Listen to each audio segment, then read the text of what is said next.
Hey everybody, Movie Reviewer Next Door here, and this is a bit of a special one, because I've been waiting for this movie for years and years and years to come out. Fuck Disney, by the way. And, again, I know this is like a movie that probably like Christian camps or like church groups might go to. Sorry for the language. That's just how I am sometimes. I can't really help it, but the movie I saw today in theaters, as you'll see from my short, was Sound of Freedom. This film is technically from 2023, and I'll get to that in a second. Directed by Alejandro Monteverde, and it stars Jim Caviezel, Mira Sorvino, Bill Camp, Kurt Fuller, Jose Zuniga, Scott Hayes, and Eduardo Verástegui. In this film is the story of Tim Ballard, a former U.S. government agent who quits his job in order to devote his life to rescuing children from global sex traffickers. Now, what do I think of this film? Now, that's kind of a hard question. You can see the purple lights. I do want to say, though, this film really affected me. And I'm not just going to lie because I love the actors in it, or just because it took forever to come out. There are many movies that were stuck in development hell that I've been either like, I didn't want to see, or I saw it and I was very disappointed. And I'm probably going to tear up a little bit in this review because just the subject is so hard. And it was so hard to watch this in a theater.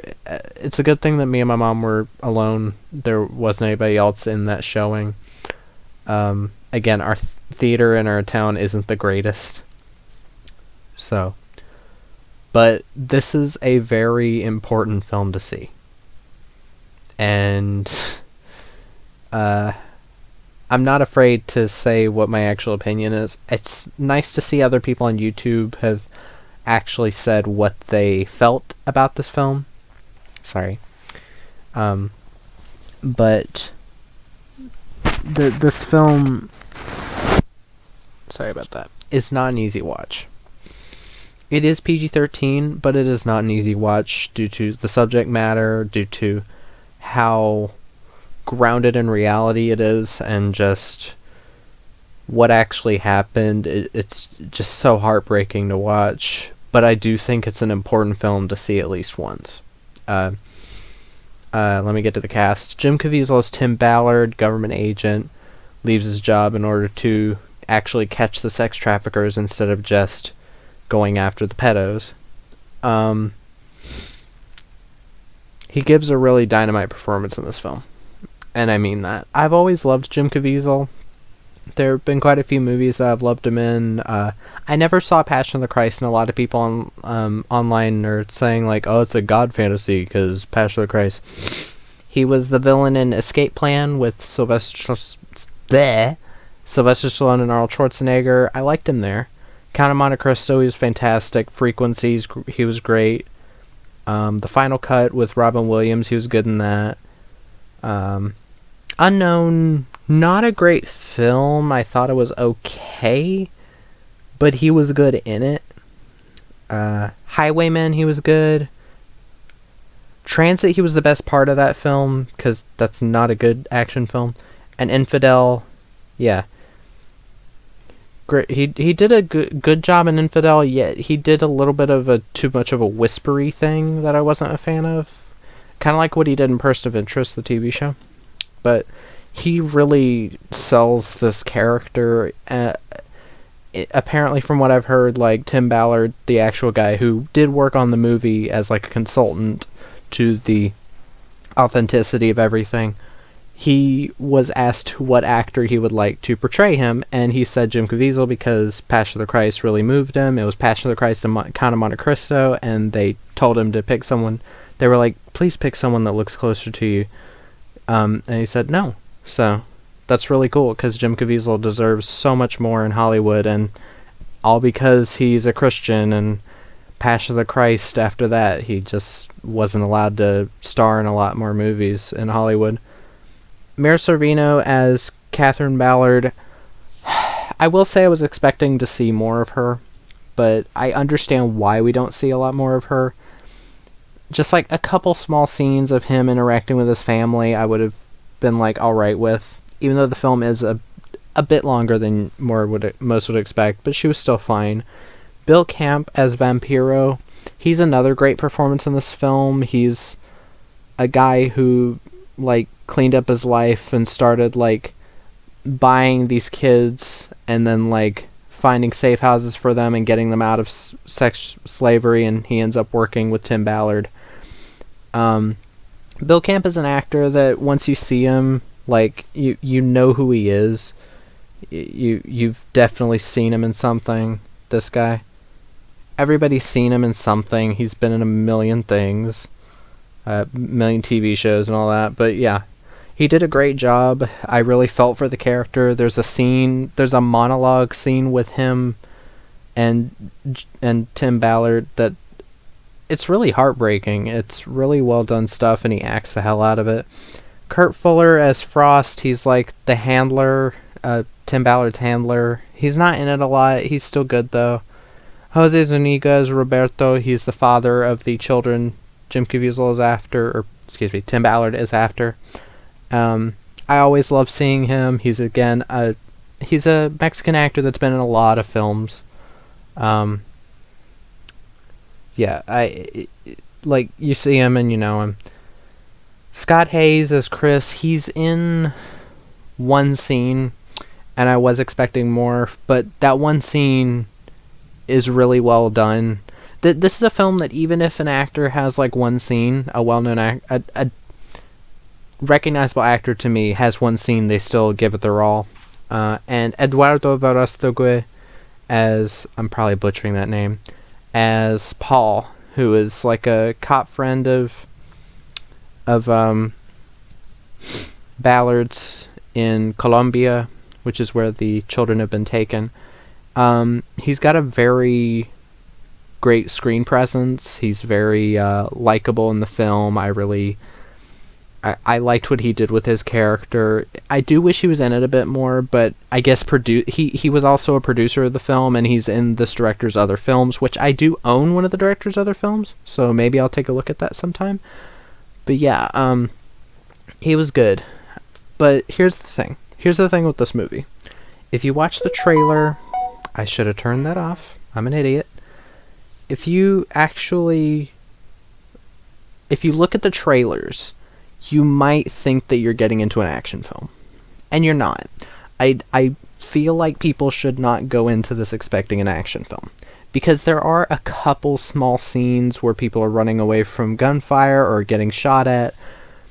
But there's not really like gunfights or anything. It's mostly...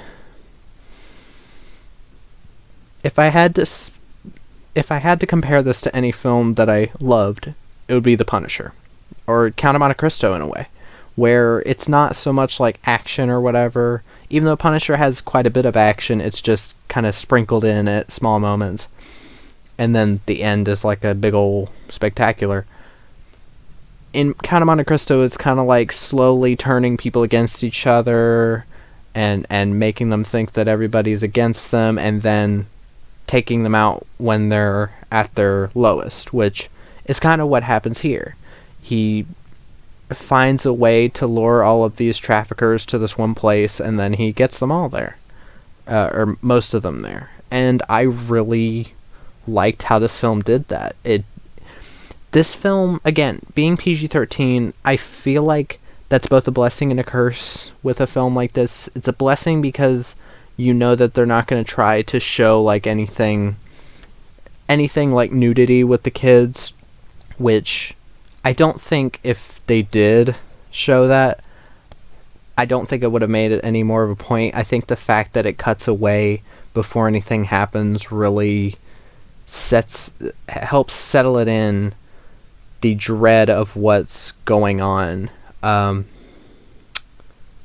it just really puts you in the shoes of Tim Ballard in this film, whenever it gets to a scene like that, you feel like you're in the moment, and you just want to reach through the screen and just you just want to punch all of these people in the face. You want to slowly kill them. It's like it's this animalistic rage that comes out when you watch a movie like this. And if you have anger issues, maybe this is the right movie for you. Go out and like shoot or something. Not shooting at people, I mean like in a backyard or something at targets. But this is a movie that will get you mad. You'll be mad, you'll be happy at the ending, you'll be enthralled, you'll be thrilled, you'll be put on the edge of your seat. And again, this is not a film in the same vein as like Taken or anything like that. Just a second.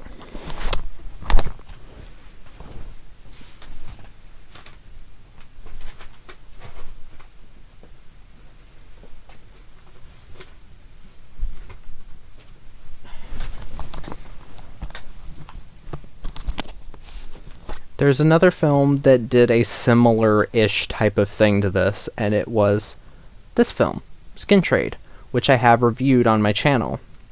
I will say, if I wanted to watch an action film with a plot about like human trafficking and all that, I'd watch this because I find it a bit more accessible. Sound of Freedom isn't an inaccessible film. It's just one of those films that I don't think I'm going to want to see multiple times. This film, it's more like, okay, I like seeing Dolph Lundgren and Tony Jaa like kicking human trafficker ass. But that's the thing. If you want a realistic take on like investigation into human trafficking, sting operations and all that, this is it. And I can't think of another film that's like this. There was the Mira Sorvino actually was in a miniseries. I forgot if it was for Lifetime or CBS or one of those. I do have it over there on DVD. Called Human Trafficking with Donald Sutherland and Robert Carlyle, which I still haven't gotten to because I'm not a big TV miniseries guy. I'll try to watch it at some point. But this is what you get if you take the bare bones plot of like Taken, where it's like this guy's daughter is kidnapped by human traffickers, and instead of being like, you know, an action movie, it goes for something a bit deeper. It goes for this really gritty, really dirty, just like human approach to it. And while, again, I'm not shitting on action movies, like, again, I really like this film. I just think the ending being sequel baity when there's clearly never going to be a sequel is kind of a misstep, because it should have a better ending. I do appreciate when films try to do something realistic, and they try to do something like a true story type of thing. Like, you know, when the Conjuring movies say, like, based on a true story, they're making up a lot of the facts because the Warrens were pieces of shit. They were horrible people, constantly screwing people out of money and faking evidence all the time. But then in the movies, they're the saviors, you know? So, and there are a lot of people online, or a lot of news organizations like Vice and Slade, something like that, I can't remember what it was, that are shitting on this movie. They're saying it's like QAnon propaganda. I don't even know what they're talking about. It seems like it's more just people that are mad that Jim Caviezel is actually in a movie and that this movie actually got released. Because the thing that happened was Fox, I think Fox News maybe, was going to release the film, and then Disney acquired Fox and shelved it. So this film has been apparently completed since around 2018, 2019, something like that. At one point I thought it said like 2022, but I've been following this film for at least 2 years, waiting for it to come out. And I guess it's been finished since then. It's just there's no information about it online about that. It's just the July 4th release date, which we were going to see it on July 4th, but, life and shit got in the way. But this film, I should talk more about the actual film. This film, again, don't go into it expecting an action movie. Expect a drama thriller. I'm trying to think of other human trafficking movies I've seen. Similar to Relentless. This is way better than Relentless, I think. If I could re-review that, I'd give it like a 7 or an 8. But still, that film tried to do more of a kind of Lifetime-y way of doing it, where it didn't feel like... It was less relied on the action and more on the story, which was nice, and the acting performances, which were actually pretty good. This film relies a lot on the lead actors, charisma and natural, acting ability, and Jim Caviezel really has that. I'm surprised that he's never been, nominated for any Academy Awards. I mean, I knew they wouldn't do it for Passion of the Christ because it's a Christian movie. Christian movies get hate all the time because people make a lot of shit up about Christians and it's ridiculous. I'm a Christian myself. If that turns anybody off, I wish we could go back to the time when people could be Christians and not be like, oh, how could you be a Christian and be bisexual at the same time? Because I can. Nothing in the Bible says you can't be gay. Read it again. I dare you to quote me. to give me a quote that says otherwise. But, oh yeah, there's the badass line in this film that said at one point where Tim Ballard moves in close to the camera and he says, God's children are not for sale. I love that line. I've been quoting it for a while, ever since I saw it in one of the trailers or a clip online. And again, this is one of those films that, depending on how you are, I've heard of some people who, when they watch sad movies or stressful movies, they find it hard to eat. I don't, because I'm eating all the time. But this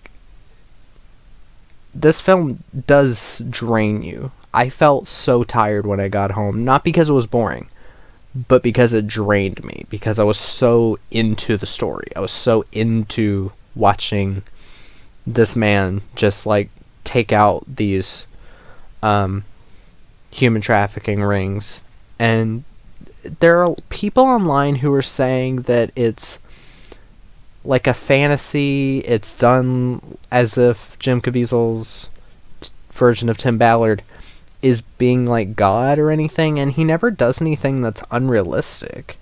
He does a lot of things that he has to do in order to, get further into this ring and find these kids, because he made a promise to the father and to the other kid. But, at no point did I feel like it was unbelievable or too far past fantasy or anything like that. I never felt that way. I mean, if people feel that way, that's fine, but there are a lot of reviews on Letterboxd and on IMDb saying, oh, this movie sucks, QAnon, Jim Caviezel sucks. I don't buy what you're saying if all you're going to say is Caviezel sucks or QAnon. Actually talk about the movie for what it is. Don't do what you did with Run, Hide, Fight, where you're like, oh, it's being released by Daily Wire. It was made by them. No, it's not. It was made by Ben Shapiro. He executive produced it. No, he didn't. He distributed it. You get these wires crossed, and it doesn't... I try to assume ignorance before malice. I'd rather think somebody's ignorant rather than trying to be an asshole on purpose. But it comes off like that with movies like this, movies like Run, Hide, Fight, movies like Infidel, which also Jim Caviezel. This is better than Infidel. But yeah, I don't know if this film will be released on Blu-ray. For all I know, it is in theaters until August the 1st, I think.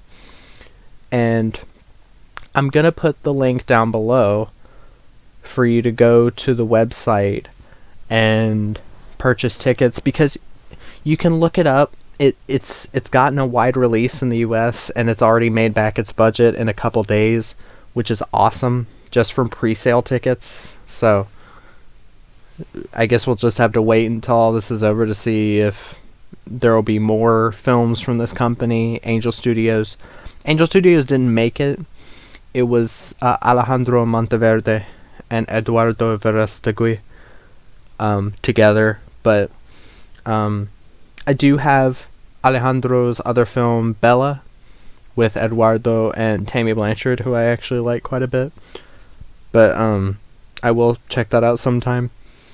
But yeah, it's kind of hard to talk about this movie because I don't want to give away anything. I want people to go and see this film, even if you don't have...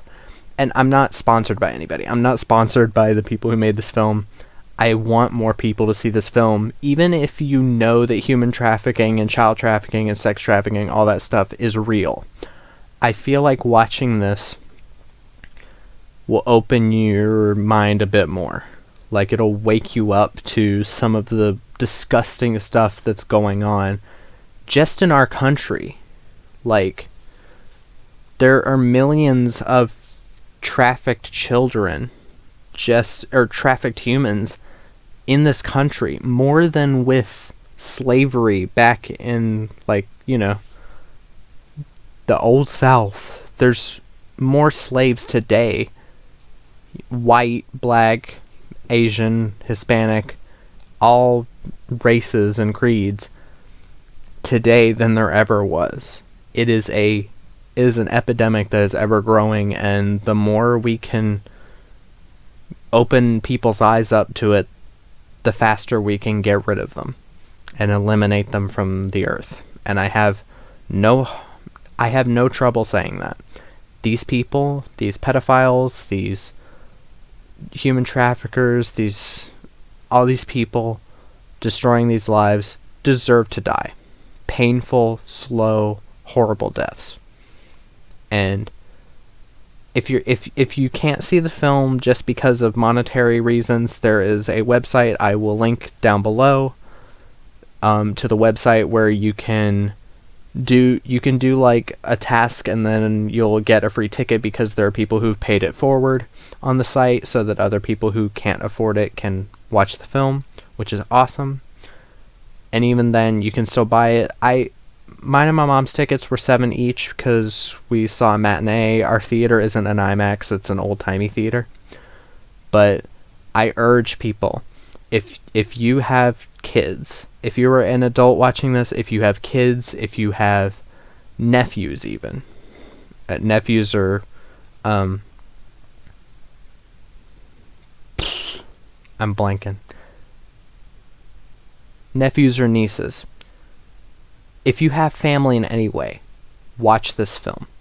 It will open up your mind. It will, like, if you don't cry at least once or feel an emotion at least once in this film, I know there are some people who are sociopathic or psychopathic, whatever. Like, you're not human. This film will get it out of you. Just the one scene with Bill Camp alone will tear you to pieces. And that is a ringing endorsement. So I'll get to the pros and cons. Pros, again, the cast: Jim Caviezel, Mira Sorvino, Bill Camp, Kurt Fuller, Jose Zuniga, Scott Hayes in a small role, Eduardo Verastegui, everybody else. I can't think of a single bad acting performance. The children also were really good. The score from what's his name?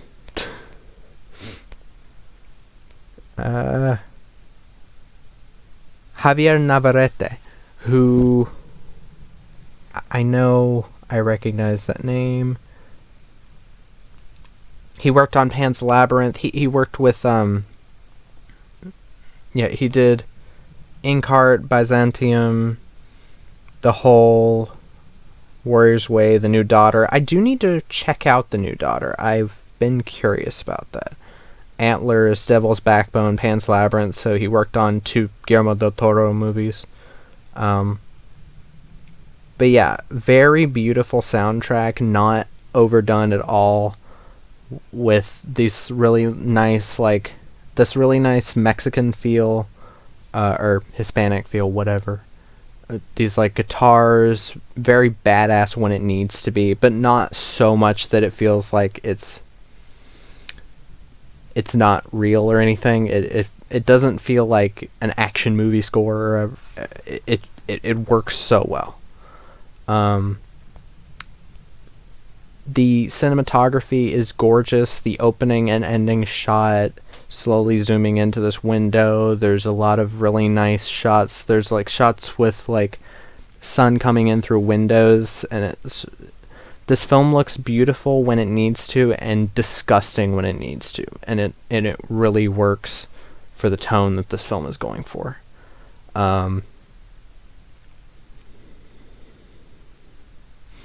Cons, if I have to say one con, I do think the film's pacing could be tightened up a little bit. This film is 2 hours and 15 minutes. It doesn't need to be that long, I don't think. But still, this is a movie I'm saying, like, at least watch it once in your lifetime. Watch it at some point. Maybe watch it when it goes to streaming in some way. It'll probably be streamed through Angel Studios' app, just like their show The Chosen about the life of Christ. But don't go into this expecting a Christian movie. It really isn't. There's small references, but it's never like, oh, you saved me because you had the grace of God, or you had God protecting you. No, it never does that. If anybody says that online, they're wrong. If they say it's conservative, it really isn't, and that doesn't matter in this type of situation. But yeah, go see this film. Got it linked in the description. Follow the steps in order to get your free ticket. It's only for a couple more days though, but I hope you liked my review of Sound of Freedom. Comment down below, like, subscribe, hit the bell, and movie reviewer next door.